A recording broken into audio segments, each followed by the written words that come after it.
Hello everybody. Hello everybody.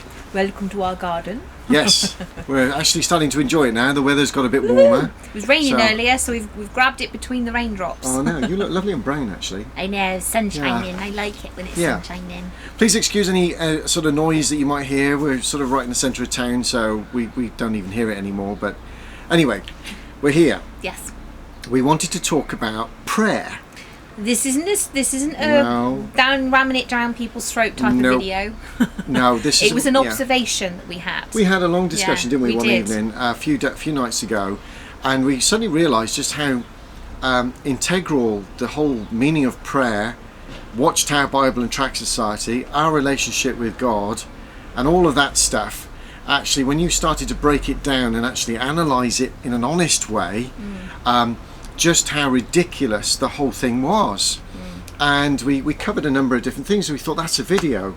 We need to sort of share that because it was... Well, it was just to see how many other people observed the same thing, because we've got a lot of friends who are agnostic, atheist, Christian. We've got a Buddhist friend. We've got some Muslim friends. We've got a lot of people that we know with lots of different beliefs. And when you get together with them and discuss stuff, it's an amazing assortment of beliefs, ideas, observations, and it's beautiful because you get so many different points of view, and it just adds spice to our life and a variety to our conversations, which is wonderful. And there's no right, there's no wrong, there's just a massive conversation that is lovely. And we usually have it over a couple of beers or whatever it is that we want to do at the time. But it was an observation that Mark and I had. And I asked a friend of mine yesterday about it as well, but it was started with a conversation about the prayers at the assemblies. Yeah. We used to go to the district and what's the other assembly called? District conventions and regional. I can't remember now. Oh look, this is my great. God. Don't remind me. No, I don't want to remember. We're becoming good thing. worldly. Anyway, so it was when we used to go to the assemblies and used to go to the really big assemblies at the football and rugby stadiums. And Mark remembers our last assembly, didn't you? Yes, I do. It was the last assembly we've been to, and in fact we went to Coventry here in the United Kingdom for the Sunday, only just for the one day. We'd already been to Cardiff for the other 2 days. We won't tell you that we split it up deliberately because we were going to the medieval fair on the Sunday. That's all secret. Don't tell anyone. We went to the medieval fair. We couldn't not didn't go. want to miss it. We could not go to the medieval fair, and they planned it just on the same weekend. Absolutely, as they always do. So anyway, there we are. We weren't even going to go to the Sunday, were we? But No. our family and everybody we knew said, "Oh, it's an amazing Sunday. You've got to go to Coventry. New lights. You've really got to go. It's an amazing light." And I felt so spiritually built up. And we thought, "Wow, we better go then." Oh wow, this sounds profound. Yeah. So we were really quite excited, weren't we, about what was going to be told? We got togged up. We got on our car and off we went down all the way up to Coventry and sat there throughout the whole day. Anyway, the new light thing was a complete farce. It was like a fart in the wind. You literally got to the end of the assembly. We were expecting this massive announcement or this revelation that was going to absolutely nothing. In fact, a few people from Cardiff as well that would normally have gone to Cardiff, one or two families we recognised, and they were in our area, weren't they? Yeah. And they came up and we said, "Were you told the same thing?" I had one elder's wife actually say to me, "Is that it?" Straight after the prayer, is that it? Is that it? Well, she goes, "That was just a puff in the wind, wasn't it?" Yeah. We'd say a fart in the wind, but there you go. I already did. Anyway, so there we are. Now, at this stage in our lives with Watchtower, I'd already woken up, and I was very mentally awake to what was going on. So when the final prayer was being said, here we are on the final day of the convention. It's the holiest of holiest, that message that they give to God, that thanks for all of the spiritual food, the banquet of food as they call it, the spiritual paradise they're living in. You know the score. The prayer before the applause at the end of the 3 days. Yeah, all of that stuff. So I decided this time I'm going to keep my eyes wide open, not just mentally but now physically. So that's exactly what I did. So when the Heavenly Father, we come before you, and there I was, purveying everything that was going on in front of me, and about 250 yards to 300 yards in front was the podium, the stage, the platform, call it what you will. And I watched and I listened to what was going on around this guy that was doing the prayer. And I was amazed at what I actually saw for the very first time. I saw whole groups of people, men and women, in their high visual fluorescent jackets with trolleys, great big trolleys. Tools in hand. Sack trucks and tools in hand, spanners, screwdrivers. And they surrounded the platform, both in the front, round the sides, round the back. And I watched these people, some of them talking to each other, some even giggling, as the prayer was in commencement. I found that fascinating. Actually on the platform and around it, taking the curtains down, putting the stuff. They didn't have a second to lose. As far as they were concerned, they wanted this done. Yeah. They wanted it to be out there. They wanted to get back home. They wanted to just move on. And then I listened to what was going out in the corridors behind the seating. We know where we all congregate, or like a stream of river of people. You've afterwards. got like a almost like a track behind you, haven't you, where it's like the foyer area that circles around the entire auditorium. It was once a courting area, wasn't it, where all the women would dress up and then the men would halfway through the session. It was the courting sessions, like gazelles in an African plain, wasn't it? Yeah. All the brothers going.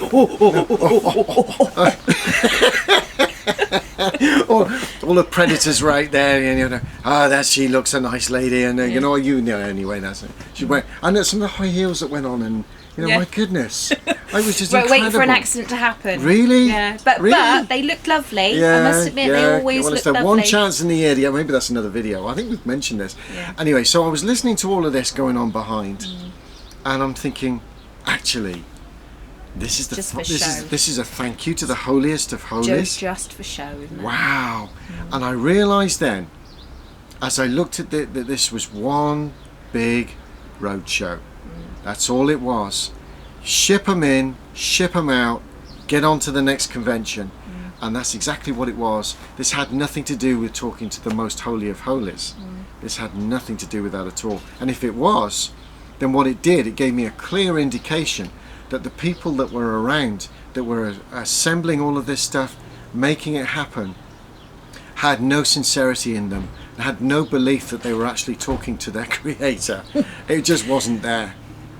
So that was my real experience about prayer, when it really confounded and made it real to me that actually we're doing the right thing. I'm out of this. To be honest, well, at that point I hadn't woken up, but I noticed a few things at the assembly in Cardiff a few weekends before, when they announced the new light, that we were now in overlap from the 1914 generation. Both Mark and I looked at each other and went, overlap. But then you kind of just go on to something else in your head. But at that particular day at Coventry, I just sat there and felt, what a waste of time that was. It felt to me, but I wasn't awake, as far as I was aware. That was going to be my last assembly or anything, but I still felt what a waste of time. And I was one of those people that I never really had my eyes closed in the prayers anyway, and even at the Kingdom Hall, if a child turned round and was looking round, I'd go, I was the nasty older JW lady that I used to tell the and be the hard, but I was allowed to have my eyes open, but the children weren't allowed to have their eyes open. I was all constantly telling them to turn around. Anyway, but my observation of the assemblies, do you remember years ago, I don't know whether this was a common thing throughout the world, but in the UK, I remember growing up seeing the platforms having full of flowers, adorned with, it looked like the gardens of Babylon, you know, really beautiful flowers everywhere. And at the end of the assembly, they would sell them. This was when they used to sell food, and you used to have those tickets. That you used to have. I didn't know. Do you remember when you used to have tickets? And you used to go, like, I remember the tickets. Put so many pounds, you used to get a little booklet of food vouchers. It's the one thing as kids we used to look forward to. And as kids, I used to love that, because my mum and dad would give us both like a string of tickets. It was the only exciting bit of the day. And that you could go and exchange this for a bacon bap or a bar of chocolate. I got my ticket. And it was always the nutty. It was always this lovely nutty chocolate, and I used to rip them off and give them in. Anyway, they stopped that many years ago, but I remember all around the same time you used to go up and then people that would barge through to get to the front to buy these flowers because they'd been at the assembly. You know, they're almost blessed. These flowers are going to last forever because they were blessed. But I don't know, I used to but everybody got into the same frenzy of, I have to have a flower, I have to buy one of these flowers. Anyway, over the years they've got less and less of this now with the flowers, and I think if they do have them now, I'm not sure if they sell them, whether they give them away. But anyway, I just noticed that the flowers on the platforms and and everything have got less and less over the years. Obviously they want to save their money, but anyway, that was just an observation for me. But we were talking about prayer, and I remember as a child, my mum and my grandmother specifically telling me, and I also heard this at a meeting, and I couldn't remember for sure, because I thought, was it just me that was told this? But did anybody else out there, when you were a child, were you told that when you're saying your prayer to Jehovah in your head, don't mouth the words, because Satan and the demons can lip read really well. They've had years of practice, and they can hear your prayers, and they'll prey on your fears. So if you've got a fear of something and you're saying this to prayer in prayer to Jehovah, don't mouth it.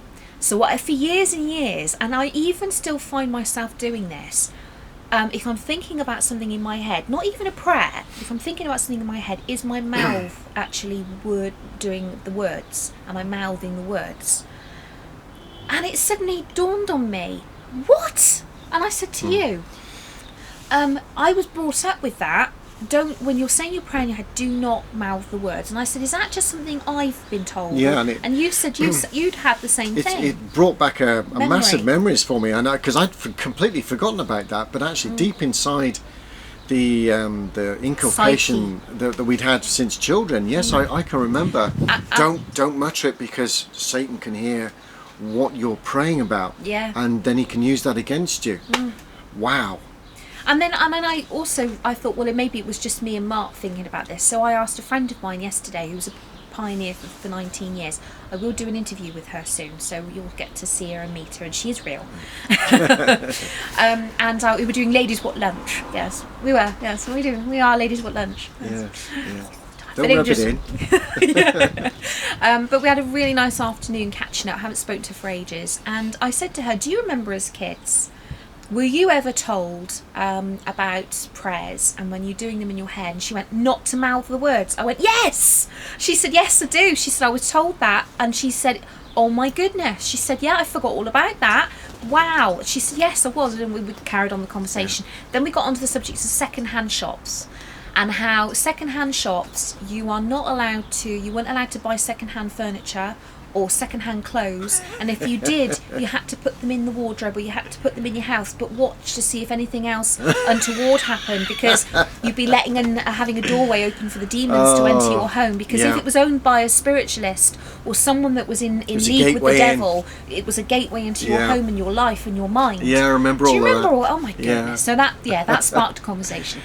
I'll do another video with her about that after when we do. But anyway, going back on the subject of prayer. So then that got us talking about different things about meetings, and how when people leave. See, we've had conversations with lots of people now that have left, and they now have beliefs in different things.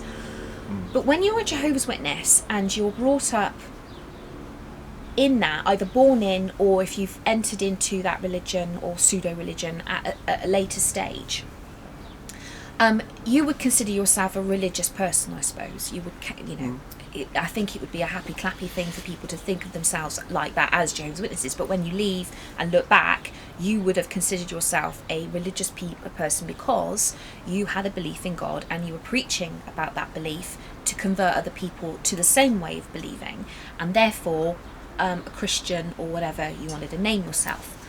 So why is it then, when people leave, that, for example, when I first left, I threw religion, belief in God, Jesus, everything out the window. Just gone. Mark had a faith still, I didn't, and I did not want religion at all. And I thought, if I've got it wrong for 30 odd years, I don't want to get it wrong anymore. That's it, gone, done. No, thank you. As not lots interested. of people do. Now, but why is that? So then we started thinking, well, actually, if you think about it, when you are starved of food or nutrition for so long, and you aren't filling that need that you have, or that desire, but you think you are, but you're not really. When you leave, I think that the society actually kills that spiritual need. I think the society on a whole, rather than enhance your belief in God and enhance your desire to learn more and want to serve him freely, when you leave, because you have left the organisation, which basically is what you've been following rather than following God, you don't want it. No, you don't. Because you have no desire in that You've had it. anymore. You've had it. Which is not, we're not saying it's wrong or right. No. It's an no. observation. That's a whole other debate. What Yeah. we're saying is, in our view, that if you've been in this for years, I mean, we were born into this, so when you actually are brought up, you can actually get to a point where you have it beaten out of you that you don't have a relationship with God. You have a relationship with an organisation. But you it's think, not with God. But you have, they fooled you into thinking that you've got a relationship with Yeah. Jehovah God and you've got this one-to-one relationship and that is what the organisation encourages, when actually that's not it at all. not. You've got because that's why when you leave, you are then in their eyes cut off from God because you're cut off from them. So effectively they are putting themselves in the position of God, and therefore when you leave you're not actually allowed to have a relationship with God because they are God. Yeah. So effectively they've replaced that. And but anyway, it was just interesting that the most people that when they leave do not want to know, and they have no belief in anything because they really don't. I was the same. I did not want to know. That's why I can say this. In my because view, that's how I felt. In my view, it's almost a natural process to want to just think, well, stuff it. I don't have a relationship with God because look at this. This is a rancid mess. Yeah. I've been involved in this for years. There is no God. And you know, we don't want to get into debate about... No, it's not about that. It's just yeah. an observation that they've killed that desire. They have killed the desire. They have yeah. literally made it so that you are nutritionally starved. Yeah. You have not had that nourishment that they so say feed you, spiritual food. You haven't had it. No. So because you haven't had it, it kind of makes you so non-interested in that food anymore because it didn't do you any good. You've gone off the taste because it wasn't nice when you had it. So I think that they do a lot of harm with regards to people who want a faith. Not talking about people who aren't really interested in it. That's up to you. That is entirely your decision, and that is a personal one, and it should be your personal decision. and we fully respect that. No one should convince you of anything. No, it's your choice. Yeah. And that is what we have with our friends that are atheists and agnostic and have different beliefs. Absolutely fine, because that is their choice, and they are the most wonderful people in the world. Yes, they are. And we've also got it's lovely. But what we're saying is, it's just interesting how people don't. A lot of people who leave do not have a craving to find something. They choose to not want anything, or they choose to look at it in a very different way, something they would never have necessarily done as a Jehovah's Witness. Yeah, and It's just interesting. It is. It's very interesting. I mean, a lot of when you think about those prayers that happened at the Kingdom Hall before and after the meeting, they were never sincere. They were never sincere. so repetitive. Yeah. We used to close our eyes, and then straight away I'd be thinking about the Bible reading or a talk I'd have to do. I'd be writing my shopping list. Or a shopping Or I'd be list. thinking, what have I got to do tonight when I get home? Yeah. Because the Obviously, kids have got a school midweek tomorrow. meeting, or a midweek one, yeah. I'm looking forward to. I've got the television on record, so I can. What if I'm watching? I'm recording Game of Thrones, or I'm recording something else. Yes. Yeah, or the football. Football. It's always on a football night. I've got the football being recorded, so I can watch it. I was never ever actually engrossed in spiritual meditation without prayer. You also never. You say that about that though. I know a few elders, and you know who you are, that would never. You could guarantee if their team were playing, wouldn't be at that hall. Yeah. And we would quite often put a bet and say, "Oh, so brother so and so's not going to be there tonight because yeah, so and so's we playing know. tonight." Yeah. We're not saying who's got a cough, is he? All right, okay. Not feeling well, is he? All right. Okay. One of the most painful nights of my life was when England were in the semi-final of the World Cup with Germany back in 1990, I think it was. I got that score right, by the way, but I Yeah. never put a bet on. And there I was, get that right. as the game was being played. I was in a Kingdom Hall, and for some of the other guys that were in there as well, this was the most painful night that we'll ever experience. I The watched it, by the way. semi-final. I did watch it, by the way. Because I was spiritually weak. Now, this is an interesting one. With my previous husband. The semi-final of the World, and there it was, the final prayer of the Kingdom Hall, and all I wanted to do was get my backside into that car and get home as quickly as possible to see if I could catch the last, just find out what happened. And as it turned out, it was penalties. And as I was driving home, I was listening to it on the radio, the penalties between Germany, and it's a big thing for football fans. But anyway, as history shows, we lost that game. But do you know, the pain of it, I didn't want to be in that Kingdom Hall. I didn't want to be anywhere near it, but I was there because I needed to prove to others that I was spiritual.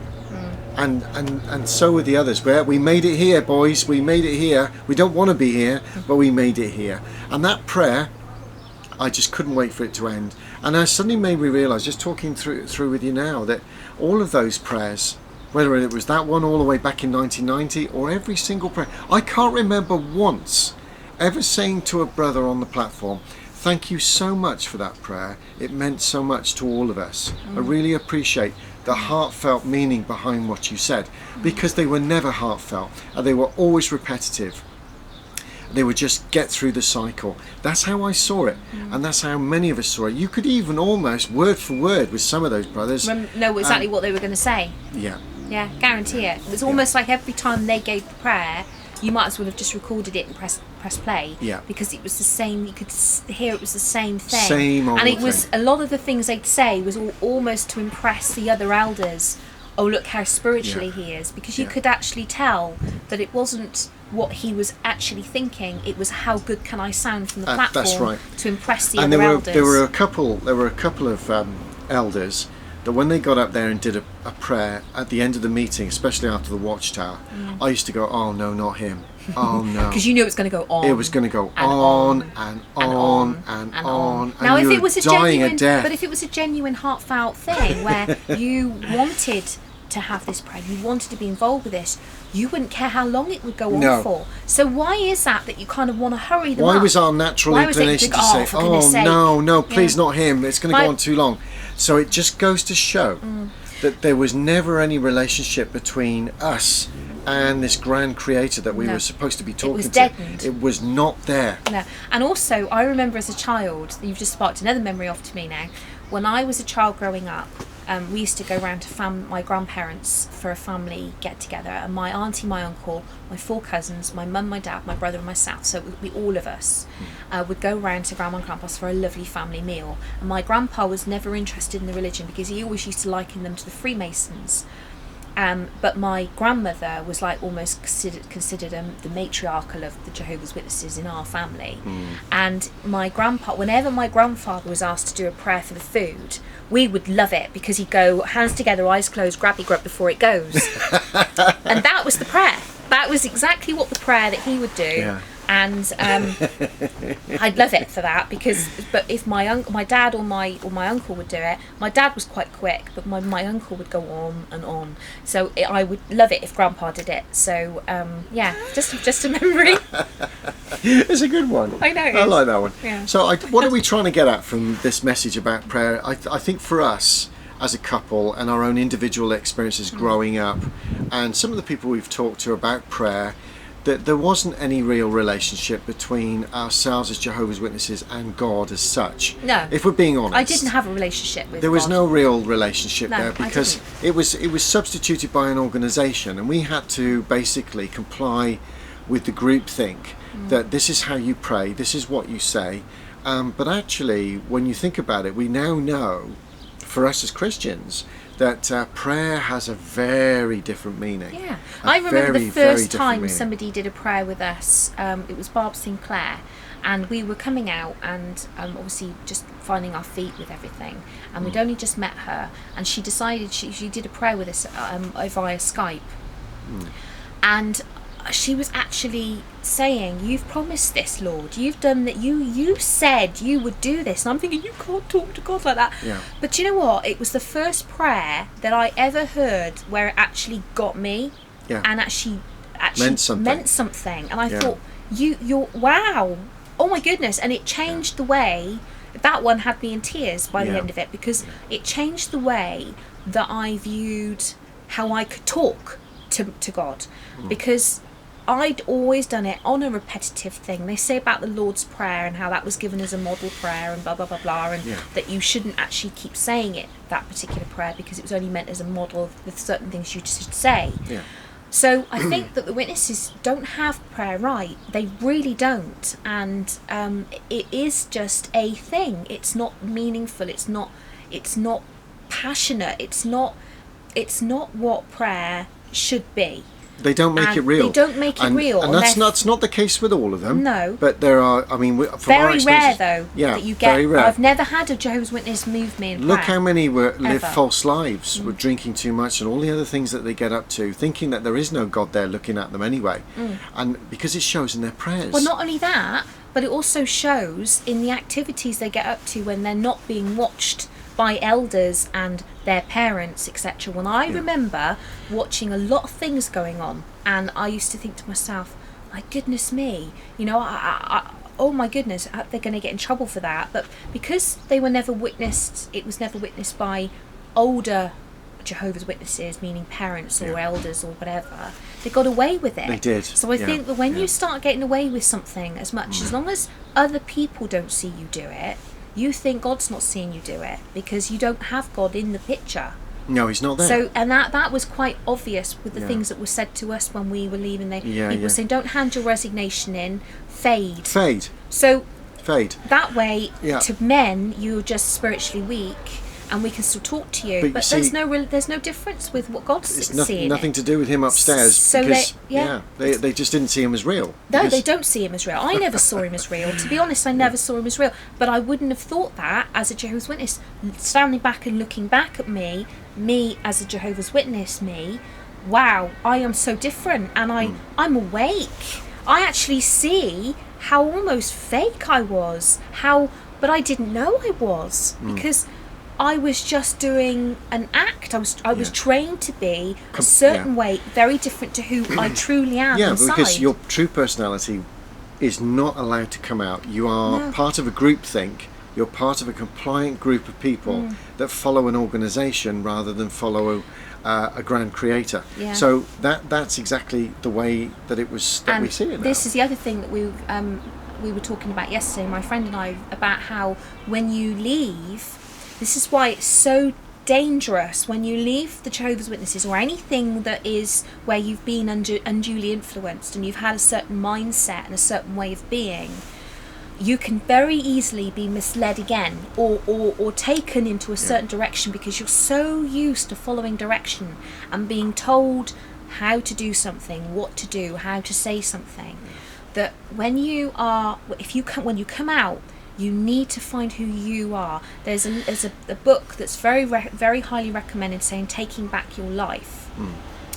Well worth the read, because it talks about how you identify who you are before you then move on to other things, because you need to take back who you are. You need to find out who you are, and therefore you can then be aware of everything else around you. If you come out of something without fully waking, you are easily taken somewhere else, and that's what you have to be so careful of. And what we mean by finding out who you truly are, that also means getting rid of all of the guilt complexes that you have when you come out, all of those personal complexes that you might have about sinning against God, sinning against the machine itself, the watchtower, and finding out who you truly are, starting to respect and love yourself as a human being. Mark would say that looking at me, from the moment Mark first met me to now, I'm very different, aren't I? You're a very different woman. Do you still love me though? Yes, I still love you. Yes. No, but it's what I mean by that is he's noticed, and I've noticed it myself, that I've become a lot stronger, and I'm a lot more. I can express my opinions a lot more, whereas I was very careful of how I did that before. Well, I still have thoughts and feelings and everything else of like all of us do. We're very sensitive about people's opinions and making sure that we don't overstep the mark. We don't want to upset people for upsetting sake. We don't do that sort of thing. But it's important that people are allowed to express how they feel. But they're my opinions, Yeah. which means that may will stay my opinion, and my opinion is how I feel about something, and I have the right to change or move my opinion. Exactly. But what we're saying is that's mine, and Mark has his own opinions and is his own person. So you too have to be your individual. You do not become someone else because you're not sure who you are. Make sure you're you, and you will be the happiest you've ever been. And the only way you can do that is by reading, examining things, Education, questioning everything, Yeah. and looking at all of those books on evolution, looking at all of those books on a creationist theory, looking at all of those other things about who God is, and where he comes from, who Jesus Christ is, looking at those things, and then sitting down, meditating on it, and if you have that spiritual need, looking deeply into yourself to say, now I know at this stage what I want, and who I want to be, and what area I want to go with my life. Yeah. It's an empowering thing when you know that. I mean, I personally, I don't meditate like I would have imagined meditation to be. I think about things, and I think about, and I chew the cud. I mull it over. I think about it a lot, and then so I suppose that's my way of meditating. I don't sit in a corner and go, I'm going to meditate deeply on this subject, because my mind still wanders. That's the other thing I was going to say about attention span. My attention span. Shall I do this one now, or should we do this on another video? Well, it's now, how many minutes? We're 31 minutes in, honey. So I think we should do it on another video. another video. Attention span, though. Yeah. Oh my goodness, that's the next one. That's a very good okay. one. Yeah, I like that one. Anyway, we'll Okay. say goodbye for now. We that's all we wanted to say, was that we think prayer was very insincere in most very. cases, and it actually made us realise exactly what that prayer was really all about. It had nothing to do with a relationship with a creator, or indeed Jesus Christ. So that's how we saw it, and we're sticking by that. And we've got some very interesting videos coming up. Yes, we very do. Recent, very shortly. Ones we've done recently with a couple of other people. Yeah. So stay tuned for that. It's we might have to split it over several videos. But Yes. yeah. Some exciting. You'll be introduced to some new people soon. Some new people are coming in and coming out, shall we say, of this organisation, and Yeah. and we're getting so many emails now from people waking up all over the place and talking to us, and we're trying to reply. Please forgive us if we haven't got back to you. We're really sorry. We do miss them, because there's so many come it's through on surprising. Facebook. It was and I've tried to contact you, and I'm like, we haven't seen we it. miss so many. I Anyway. feel bad about it, but Yeah. please, we apologise for Lots that. of love to everyone anyway, Yes, and we yes. shall do another one now. Yeah. Bye for now. Bye bye.